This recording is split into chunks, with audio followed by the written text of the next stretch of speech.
Bonjour tout le monde, j'espère que tout le monde va bien. Donc, on va commencer un nouveau chapitre qui est le chapitre 11, qui va parler entre autres des notions préalables que vous avez fait au primaire et en secondaire 1, c'est-à-dire les fractions.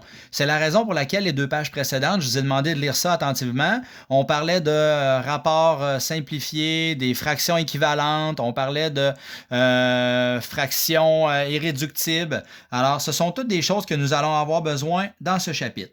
Donc, je fais référence à mon cours 1, partie 1 sur le chapitre 11. Donc, à la page 120, s'il vous plaît, dans votre cahier orange, là, ici, on va parler des rapports et des taux. Donc, je te dis, un rapport est un mode de comparaison entre deux grandeurs de même nature, exprimées dans les mêmes unités. Alors, c'est important, quand on compare un rapport, c'est toujours avec des mêmes unités. Exemple, je compare des ballons de soccer avec des ballons de basket, c'est quand même des ballons. Et ici, si je compare des couleurs, mettons des couleurs noires avec des couleurs rouges, bien, ça serait deux unités de même nature, alors ça serait un rapport. OK? Donc, ici, exprimé dans les mêmes unités et faisant intervenir la notion de fraction. Et très important, on doit toujours réduire, simplifier un rapport. Alors, si je vais avec un exemple, je te dis un camelot gagne 30 par semaine et son père, lui, gagne 500 par semaine. Ainsi, si je te demande de faire le rapport entre le salaire du camelot et le salaire de son père, il va s'exprimer de la façon suivante. Alors, je pourrais exprimer ça 30 sur 500. Ou bien, sous la forme avec 2 points, c'est-à-dire 30, 2 points, 500. Alors ça veut dire 30 sur 500 ou bien 30 sur, mais en mettant 2 points, 500. C'est plus rare là, qu'on utilise ce mode de rapport-là. Très souvent, ça va plus être un rapport sous forme de fraction. Si donc je veux le rapport simplifié, alors pour faire le bouton, le rapport simplifié, je vous l'avais montré en classe, tu peux utiliser sur ta calculatrice là, le bouton ABC qu'il y a là. Okay? Le bouton ABC, ou bien tu utilises la technique du PGCD comme j'avais vu en secondaire 1 avec toi. Et dans les pages précédentes. Alors, si on regarde, je fais 30 ABC 500 et là, je pèse ça égal et on voit que ça me donne 3 sur 50. Alors, tu peux utiliser les fonctions de ta calculatrice qui permettent de faire ça. Donc, le rapport réduit serait de 3 sur 50 ou si tu préfères 3, 2,50 de cette façon-là. Par contre, si la comparaison se fait plutôt entre deux grandeurs de nature différentes et exprimées dans des unités différentes, on parle plutôt d'un taux plutôt que d'un rapport. Alors ça, c'est important. Quand on compare deux grandeurs de nature différentes ayant des unités différentes, on va parler d'un taux plus qu'un rapport. Alors, exemple, si je te dis ceci, je te dis un plongeur gagne 21 $ pour 3 heures de travail. Ainsi, le taux entre le nombre de dollars gagnés et le nombre d'heures travaillées s'exprimerait de la manière suivante.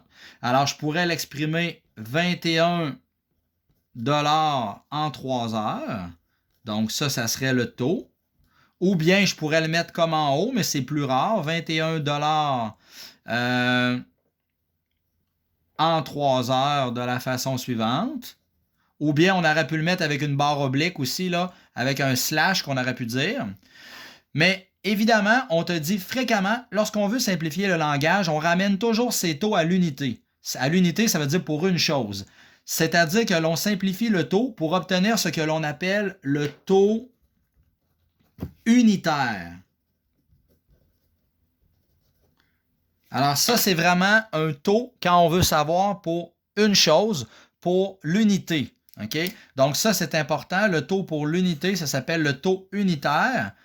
Alors, chaque fois que je vais te parler du taux, moi, là, tu sais, si je te demande combien que tu gagnes, en réalité, tu ne diras jamais que tu gagnes 21 $ pour 3 heures. Tu vas le ramener ça à 1 heure. Alors, tu vas utiliser la barre de fraction comme étant une division. Et là, tu vas faire 21 divisé par 3. Et évidemment, 21 divisé par 3, tu vas dire que tu gagnes 7 $ l'heure, c'est-à-dire 7 $ pour 1 heure. Ou si tu préfères, on peut l'écrire 7 $ en 1 heure. Mais je répète, la forme avec les 2 points ou la forme avec une barre oblique, Très souvent, là, on va laisser ça de côté, ça va plus être sous forme de fraction. OK?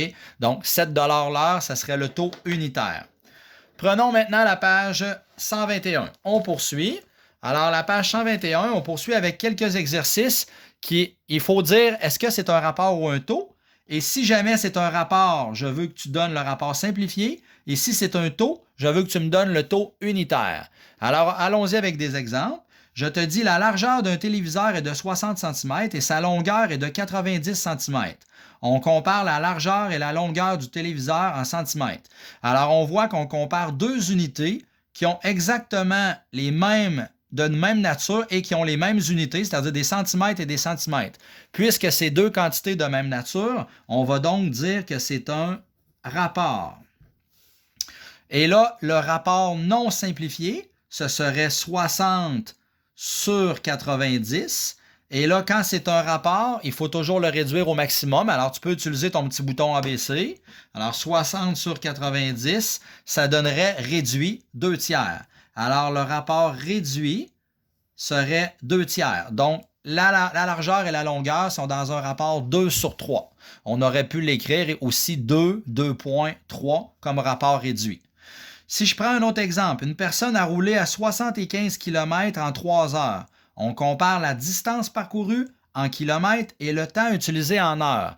Donc là, je compare des kilomètres avec des heures. Évidemment, ce sont deux unités de nature différente, ce qui veut dire qu'ici, ça ne sera pas un rapport, ça va être un taux. Alors, le taux non réduit serait de 75 km en 3 heures. C'est important de mettre les unités. Tout à l'heure, je n'ai pas mis les unités parce que centimètre sur centimètre, ça s'annule. Alors, un rapport, on n'est jamais obligé d'écrire les unités parce qu'il s'annule. Alors qu'ici, 75 km en 3 heures, ça c'est le taux non réduit. Et là, je te demande le taux unitaire. Le taux unitaire, ça veut dire le taux pour 1 heure. Alors là, tu utilises la barre de fraction comme étant une division. Tu vas faire 75 divisé par 3, ce qui veut dire que la personne, en réalité, elle roule à 75 km/h. On peut y aller avec une barre oblique, c'est plus rapide. Donc, 25 km/h serait le taux unitaire réduit au maximum. Ensuite, une secrétaire tape 1170 mots en 45 minutes. On compare ainsi le nombre de mots tapés et le temps en minutes. Donc, je compare des mots avec des minutes. Ce ne sont pas deux unités de même nature. Alors, je vais parler encore une fois d'un taux. Et donc, le taux non réduit, ce serait de 1170 mots en 45 minutes. Et là, si je veux le réduire au maximum, n'oubliez pas, donc ça serait le taux unitaire que je m'intéresse. Ça, c'est une barre de division. Alors, je ferais 1170 divisé par 45, ce qui me donnerait 26. Alors, on pourrait conclure que la personne, la secrétaire, tape 26 mots en 1 minute. Alors, on dit 26 mots minute. Ça serait le taux unitaire le plus réduit au maximum. Maintenant, je vais poursuivre. Alors là, on avait parlé dans les pages précédentes là, qui suivaient à la page 117, 118, 119.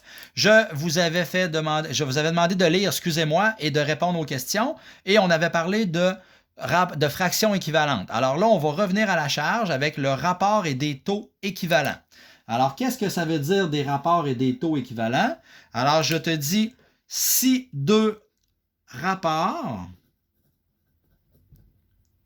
ou deux taux correspondent au même quotient, ça veut dire à la même, donc la réponse de la division est la même, on dit alors qu'ils sont équivalents. Alors, lorsque deux rapports ou deux taux ont exactement le même quotient quand on effectue la division, on va dire qu'ils sont donc équivalents. Est-ce que les rapports suivants sont équivalents? Alors là, quand tu étais en première secondaire, tu utilisais des trucs comme, exemple, les mettre sur le même dénominateur. Mais là, puisque tu as le droit à la calculatrice tout le temps en deuxième secondaire, tu peux simplement utiliser la barre ici de fraction comme étant une division. Alors là, je te demande si c'est équivalent. Ça veut dire, est-ce que 8 sur 5 est équivalent à 24 sur 15? Qu'est-ce que tu peux faire? Ici, on voit bien que si on utilise la technique de secondaire 1, tu fais 8 fois 3, ça fait 24. Puis 5 fois 3, ça fait 15. Alors, on voit bien que ce sont des fractions équivalentes. On a utilisé x3 x 3. On aurait pu faire aussi 8 divisé par 5. 8 divisé par 5, ça fait 1,6. On utilise ça comme une barre de division. Puis 24 divisé par 15, ça va également donner 1,6. Alors, tu aurais conclu que 1,6 est égal à 1,6. Donc, soit que tu y vas par la technique de secondaire 1 ou bien que tu y vas en faisant ta barre de division 8 divisé par 5 puis 24 divisé par 15. Est-ce que les taux suivants sont équivalents? Même chose. Alors, puisque j'ai le droit à la calculatrice, on n'oublie pas que ça, c'est une barre de division. Alors, je ferai 11 divisé par 20. 11 divisé par 20, ça va me donner 0,55. Alors, ça voudrait dire que le taux unitaire, ça serait 0,55 kg par minute. Et si je pitonne de l'autre côté, 77 divisé par 140, 77 divisé par 140, ça va également donner 0,55 kg par minute. Alors, quand je compare les deux taux unitaires, je me rends compte que ça donne des fractions équivalentes. Ce sont des taux équivalents parce que quand je le mets en taux unitaire, ça donne la même réponse. J'aurais pu dire également, si j'utilise la technique de secondaire 1, je fais x7 en haut et je fais x7 en bas.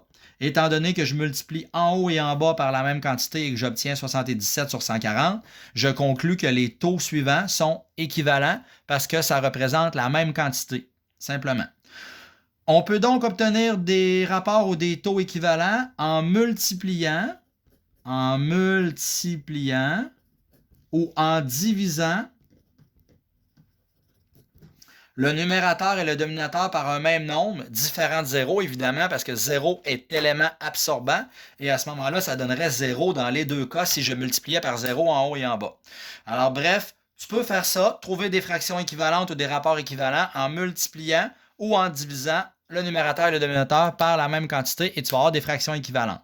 Sinon, qu'est-ce que tu peux faire? Tu peux simplement ramener ça au rapport simplifié ou au taux unitaire et à ce moment-là, tu vas conclure que oui ou non, ils sont équivalents. À toi de décider. Alors, on va poursuivre. Je vais arrêter là. Ça fait déjà 12 minutes. Je vais poursuivre le cours numéro 2 dans quelques instants. Bye bye!